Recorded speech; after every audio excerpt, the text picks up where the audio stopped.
ये था सॉरी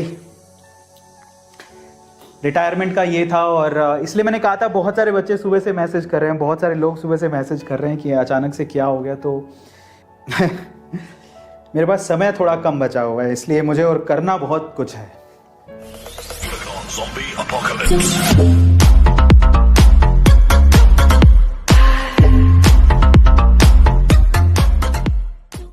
लाने हैं, पर 2022 के बाद मैं नहीं पढ़ाऊंगा। 2022 के बाद मैं केमिस्ट्री से रिटायर हो जाऊंगा। और उसके पीछे का रीज़न क्या है मैं आपको बताता हूँ। फर्स्ट ऑफ ऑल तो रीज़न है एक ऐसा सपना देखा मैंने। मैं काफ़ी बार अपने इंटरव्यूज़ में भी बोला हूँ कि एक ऐसा सपना देखा है जिसमें मैं 1-1.5 साल से काम कर रहा हूँ, और वो एक ऐसा सपना है और जो हकीकत में बदल गया तो शायद एजुकेशन इंडस्ट्री बदल जाएगी। बहुत सारे बच्चे जो हैं जो एजुकेशन को लेके परेशान रहते हैं, उनके पास, कई लोगों के पास कोर्सेज को ज्वाइन करने के लिए पैसे नहीं होते। मैंने ऐसे बहुत सारे लोग देखे हैं। जब हमने स्कॉलरशिप शुरू किया था तो इसी के बिहाफ पे शुरू किया था, और A2 स्कॉलरशिप स्टार्ट करने के बाद बहुत सारे लोगों से जब गूगल फॉर्म भरवाते थे, और पर्सनली जब मैं गूगल फॉर्म में पढ़ता था कि उन्हें A2 स्कॉलरशिप की क्यों ज़रूरत है, तो इतने सारे बच्चे, अगर मैं आपको A2 स्कॉलरशिप के डेटा बताऊं तो ऑलमोस्ट 1 लाख से ज़्यादा फॉर्म आए थे हमारे पास। जब उनके पढ़ते हैं ना कि A2 स्कॉलरशिप उन्हें क्यों चाहिए, उनके रीजंस पढ़ के कभी कभार तो रोना आ जाता था। तो मुझे लगता था कि यार 100 बच्चों को देने से भी क्या होगा। मैंने ऐसा कमिट किया था कि मैं 100 बच्चों को स्कॉलरशिप दूंगा, तो उसको 100 बच्चों को देने से भी क्या होगा। तो मैं एक ऐसा प्लान था जिसमें मैं पिछले 1 साल से काम कर रहा हूँ, उसमें कुछ मॉडिफिकेशन मैंने और किए हैं, और मैंने सोचा कि क्यों ना एक ऐसा प्लेटफॉर्म तैयार किया जाए जिसमें जो बच्चे हैं जो अफोर्ड नहीं कर सकते, जिनके पेरेंट अफोर्ड नहीं कर सकते, उनको एक मौका दिया जाए। स्कॉलरशिप में भी ऐसा होता है, वो लिमिटेड होती है, लेकिन एक ऐसा मौका जनरेट कर दिया जाए, एक ऐसा माध्यम जनरेट कर दिया जाए, एक ऐसा मीडियम जनरेट कर दिया जाए जिससे अगर पूरे हिंदुस्तान में कोई भी बच्चा है जिसके पास पैसा नहीं है, किसी भी कोर्स को भरने का पैसा नहीं है, वो बजाय किसी से मांगने के वो उसे अर्न करे। एक ऐसा आइडिया के साथ मैं आ रहा हूँ, और पूरा प्लान मैं बना चुका हूँ, और अब बस फ़र्क सिर्फ इतना है कि अब उसका एग्जीक्यूशन में लेके आना है, और उसके लिए मुझे ब्रेक चाहिए।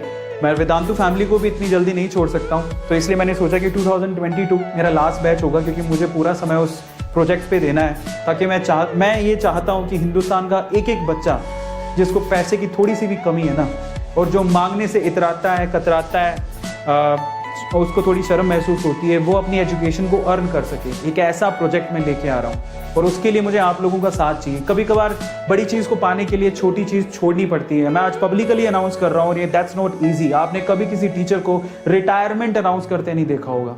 मैं अपनी रिटायरमेंट अनाउंस कर रहा हूँ। मैं 2022 के बाद केमिस्ट्री नहीं पढ़ाऊंगा, और 2022 तक ऑलमोस्ट अभी भी मैं 3000 से 3500 वीडियोस ऑलरेडी बना चुका हूँ। 3500 वीडियोस मेरे केमिस्ट्री के हैं। आप हर एक टॉपिक को देख सकते हो, कोई भी ऐसा टॉपिक नहीं है जो मैंने शायद नहीं पढ़ाया हो। फिर भी अगर कुछ रह जाएगा तो रह गया होगा थोड़ा बहुत, तो मैं 1 साल में इसको पूरा कर दूंगा। और अपनी कमिटमेंट को पूरा करने के बाद मैं एक ऐसे काम पर जा रहा हूँ जो शायद थोड़ा सेक्रीफाइस मुझसे मांग रही है, पर वो सेक्रीफाइस अगर मैं दूंगा तो शायद मुझे लगता है कि एजुकेशन इंडस्ट्री चेंज हो जाए। तो ये रीज़न है। और जब मैं सोचता हूँ इसके बारे में तो मुझे अपने आप पे प्राउड फील होता है कि एक ऐसा आइडिया है जो मेरे दिमाग में आया है, और शायद वो इम्प्लीमेंट हो गया तो हम बहुत आगे पहुँच जाएंगे, बहुत आगे, और किसी बच्चे को कभी किसी के आगे हाथ नहीं फैलाना पड़ेगा। चलो, तो फाइनली रिटायरमेंट का ये था सॉरी रिटायरमेंट का ये था। और इसलिए मैंने कहा था, बहुत सारे बच्चे सुबह से मैसेज कर रहे हैं, बहुत सारे लोग सुबह से मैसेज कर रहे हैं कि अचानक से क्या हो गया। तो पर ये ज़रूरी भी है, और सुनता मैं सबकी हूँ लेकिन करता अपने मन की हूँ। और फाइनली मैं ये डिसीजन ले रहा हूँ, और मैं चाहता हूँ कि आप लोग इस डिसीजन को सपोर्ट करो, आप इस डिसीजन में मेरा साथ दो, क्योंकि मैं ब्रेक लेने नहीं जा रहा हूँ। रिटायरमेंट का मतलब ये कतई नहीं है कि मुझे अब सोना है, ऐसा नहीं है। मेरे पास समय कम बचा हुआ है, और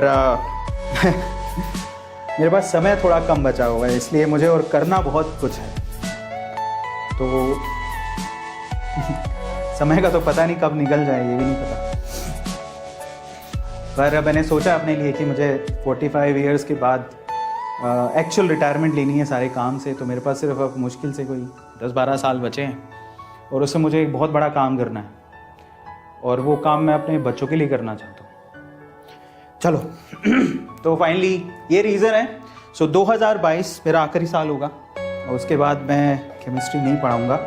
और ऐसा नहीं कि मैं गायब हो जाऊँगा, मैं बहुत जल्द आपके सामने एक ऐसी चीज़ रखूँगा जिससे शायद आप हमेशा इटू सर को याद करोगे कि उन्होंने ये बना के दिया। बस वही चाहता हूँ मैं, और कुछ नहीं। और आप लोगों का साथ चाहता हूँ। और मैंने आपको रीज़न बता दिया, रिटायरमेंट का रीज़न बता दिया, सब कुछ।